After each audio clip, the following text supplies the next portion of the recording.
लोभासुर, क्या इतना भी साहस नहीं जुटा पा रहे हो तुम कि बाहर आकर तुम मेरा स्वागत कर सको?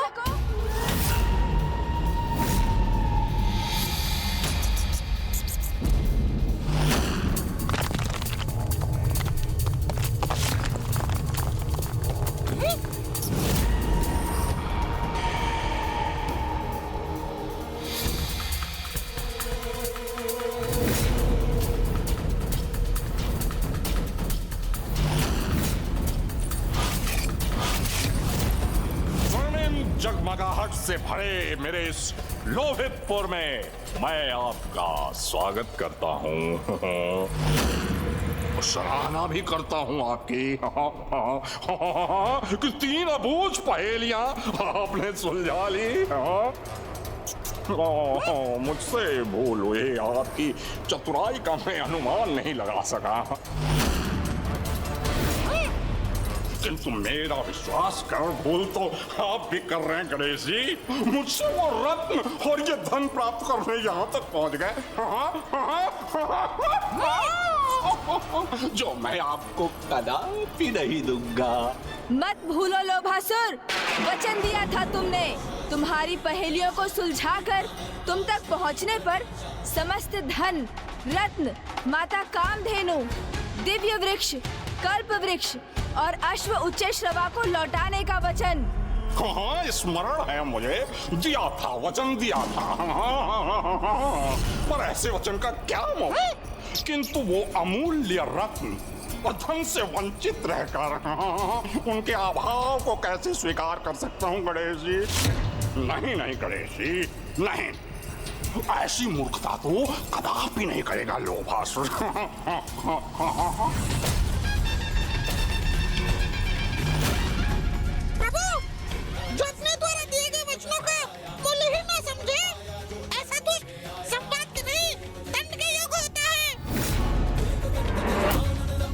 लोभासुर, स्वर्ण और धन नहीं, मनुष्य के वचन ही सर्वाधिक मूल्यवान होते हैं, क्योंकि जो अपने वचन का दृढ़ता से पालन करता है वही सभी के विश्वास और सम्मान का पात्र बनता है, और जो वचनों की मर्यादा को भंग करता है उसके चरित्र का ये अभाव व्यर्थ कर देता है उसके जीवन को। मेरे इन शब्दों को अंतिम चेतावनी समझो और लौटा दो वो धन, वो रत्न जिन पर तुम्हारा कोई अधिकार नहीं, अन्यथा अन्यथा अपना सर्वस्व गवा बैठोगे, न सर्वस्व गवा बैठोगे, न सर्वस्व गवा बैठोगे। गणेश जी, जिस धन को मैंने प्राप्त किया है वो यहीं सुरक्षित रहेगा मेरे लोभितपुर में। उसे मुझसे कोई नहीं छीन सकता, आप भी नहीं।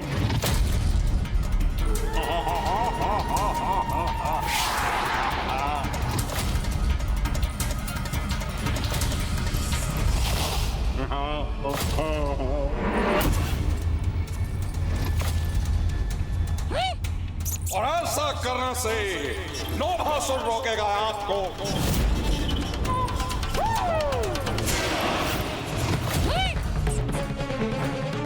लोभासुर तो अब अत्यंत उत्तेजित हो गया है।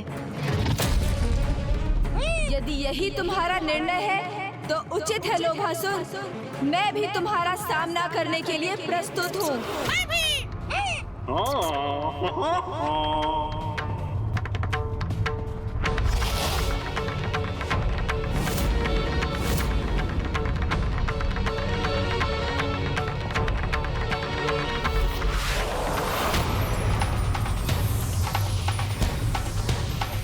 यह कैसा प्रकाश है?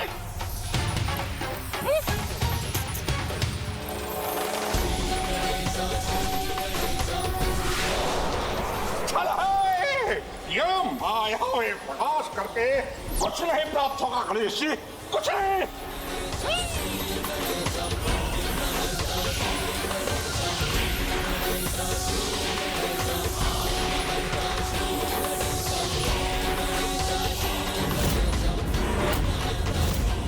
देखिए गणेश जी, मेरी दृष्टि को बाधित नहीं कर सका आपका यह प्रकाश। इसे उत्पन्न कर मुझे भयभीत करने के प्रयोजन में विफल हो गया। मेरा प्रयोजन तो तुम्हारी समझ के बाहर है लोभासुर।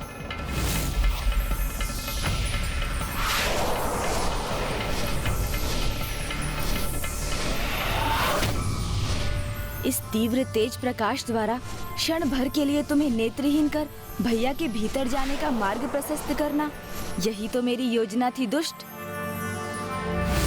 जिसे सफल करने के लिए बस कुछ समय और तुम्हारी इस उत्तेजना का लाभ उठाकर तुम्हें यहीं स्थिर रखना है मुझे। अच्छा, तो अपने दिव्य अस्त्रों का प्रयोग कर मुझे आतंकित करना चाहते हैं आप? तो मेरा ये मायावी अस्त्र आपके अस्त्रों को प्रयोग करने का अवसर ही नहीं देगा। इसके पूर्व कि आप मुझ पर वार करें, मेरा ये मायावी फांस आपको बंदी बना लेगा।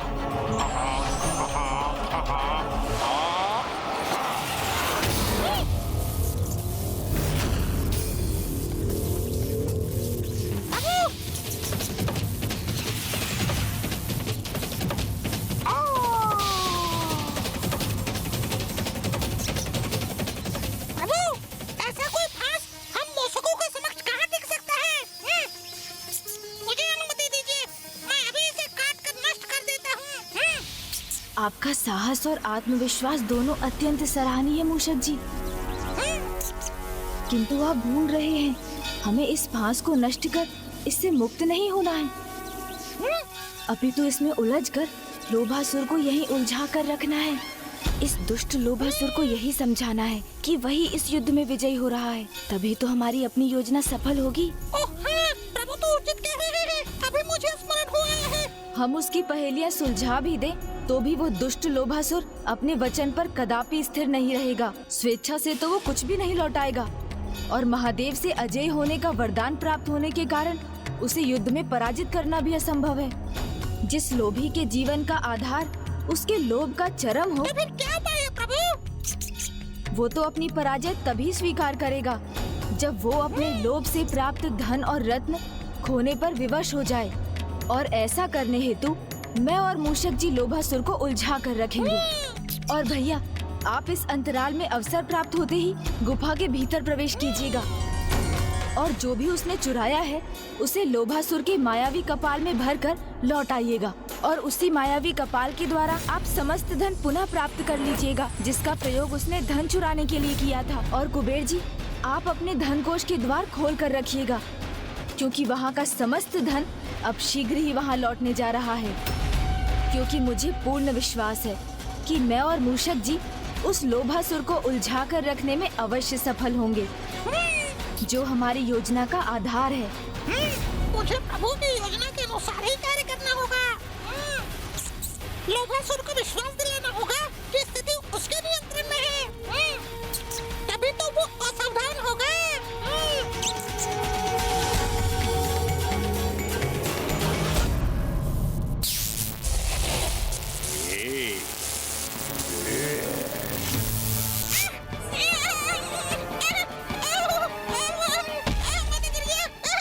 ये लोभासुर की फांस है मूषक, किसी आखे तक का जाल नहीं है। हाँ प्रभु, यदि इसे मैं नहीं काट सका तो फिर इसे काटना तो असंभव ही है। उचित कहा तुमने, मेरे मायावी फांस का कोई काट नहीं है, कोई पंडित इसे खंडित नहीं कर सकता। अभी तो मेरी ये सफलता का आरंभ है गणेश जी। देखिए ना, आप मुझे अपने फांस के वार से बंदी भी नहीं बना सके, किंतु मैंने आपको बंदी बना लिया गणेश जी। और क्षमा करिएगा गणेश जी, आप इस अवस्था में तब तक रहेंगे जब तक हमारे महानायक भंडासुर जी की तपस्या संपूर्ण नहीं हो जाती।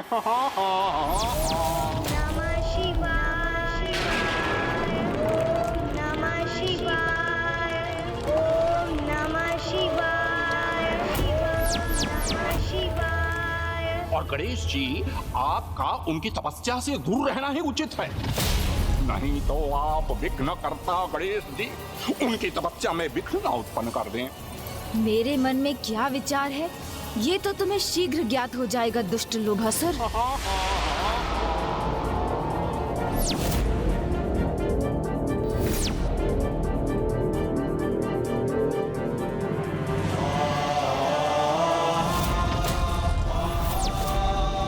समस्त धन तो यही है और माता कामधेनु, कल्प वृक्ष और उच्च श्रेवा भी मेरे समक्ष है।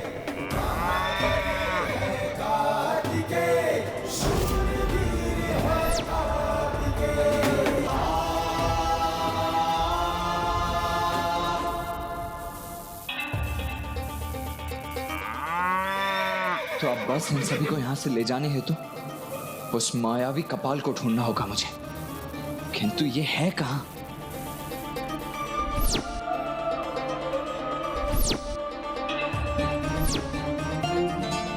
किंतु कहां है वो कपाल?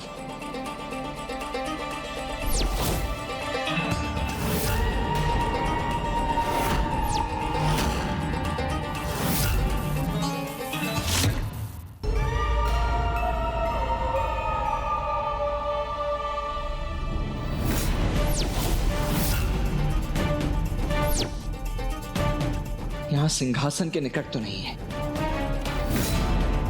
शस्त्रागार, हाँ, वहां ही हो सकता है।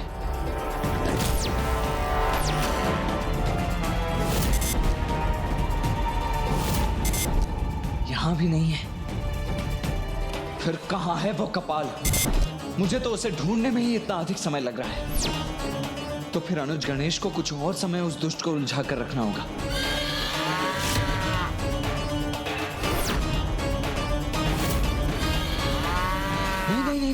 नहीं, आप सभी कोई ध्वनि उत्पन्न मत कीजिए। मैं आप लोगों को यहाँ से मुक्त कराने ही आया हूँ।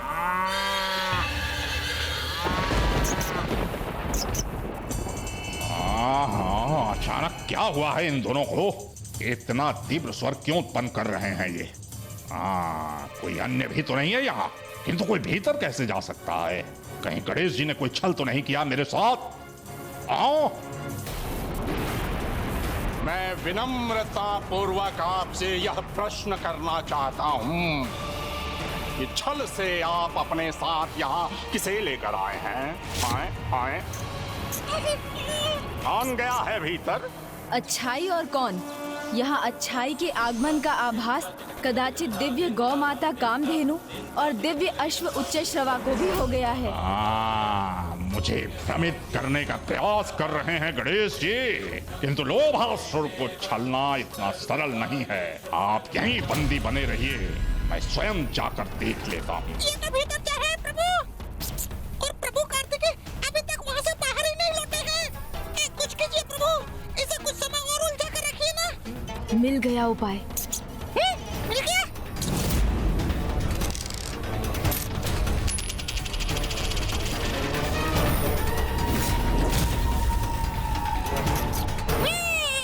ओहो, कितनी मधुर ध्वनि है ये, जैसे एक मुद्रा धरती से टकराई हो।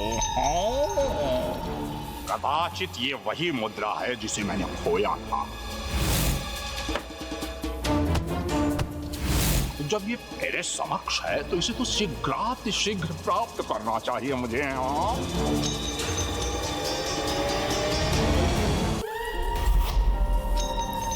लोभासुर अपने लोभ के वश में आकर पुनः उलझ गया।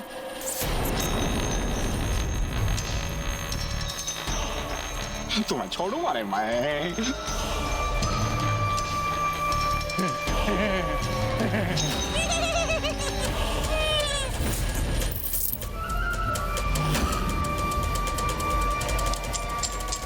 तुम्हारे कारण मेरे सारे आभूषण गिर गए। गिरने दो इन्हें, ये तो यहीं रहेंगे। कभी भी प्राप्त कर सकता हूं इन्हें, किंतु मैं तुम्हें प्राप्त करके रहूंगा।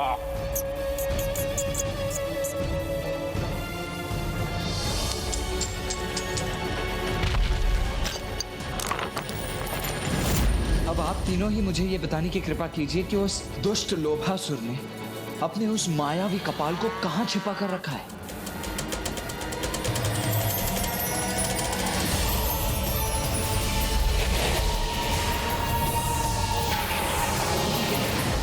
ओह, तो यह कारण था कि इतना ढूंढने के पश्चात भी मैं उस मायावी कपाल को अब तक नहीं प्राप्त कर सका।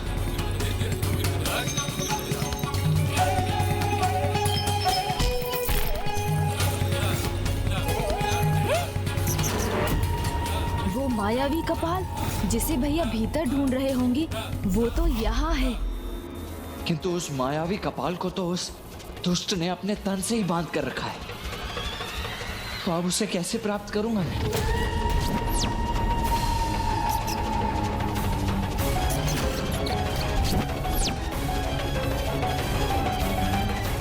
हाँ, अब जाके सीख रही है तेरी गति, छोड़ूंगा नहीं। हाँ।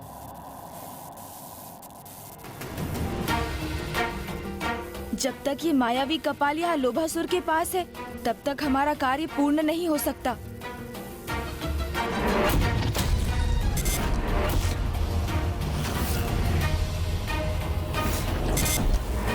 तो अब जाके ज्ञात हुआ है मुझे आपका छल। मेरा अनुमान उचित ही था, कोई अन्य भी है यहाँ।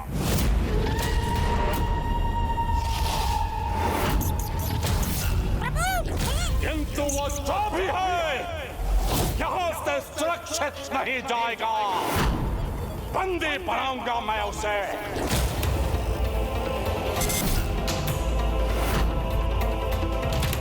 मूषक जी, जब कोई योजना विफलता की ओर बढ़ने लगे तो हमें शीघ्र उसके विकल्प का प्रयोग करना चाहिए। हाँ प्रभु। रुको लोभासुर! रुको लोभासुर!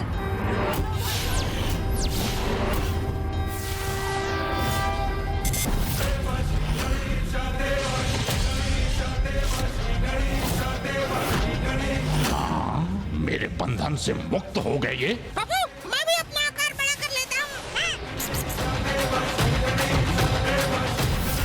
तुमने यही कहा था ना लोभासुर कि महादेव से वरदान प्राप्त कर अजय हो गए हो तुम? तो आओ, उसका प्रमाण दो मुझे। गणेश जी, असुर हूं मैं, स्वीकार करता हूं मैं आपकी चुनौती। हाँ।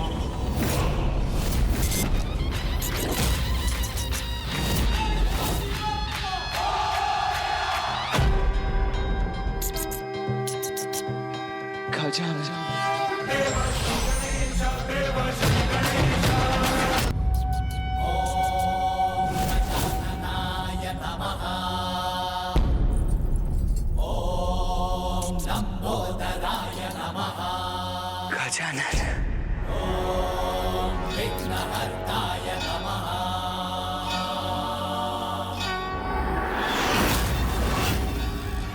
गजानन। गजानन। गजानन। गजानन। गजानन।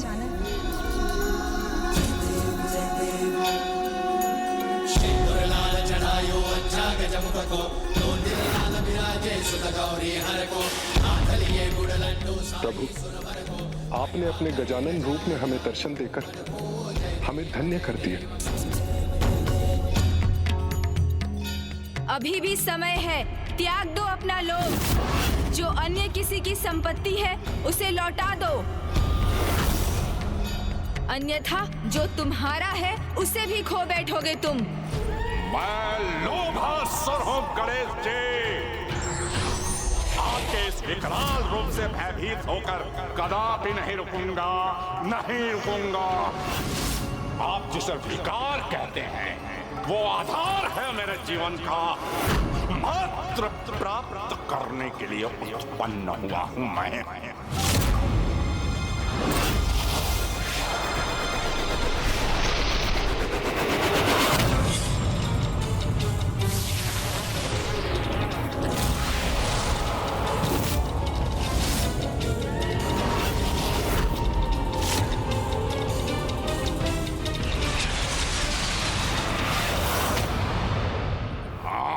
ये क्या?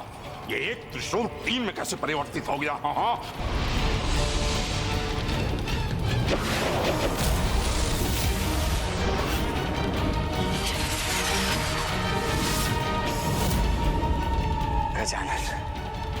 आपकी युक्ति समझ गया मैं।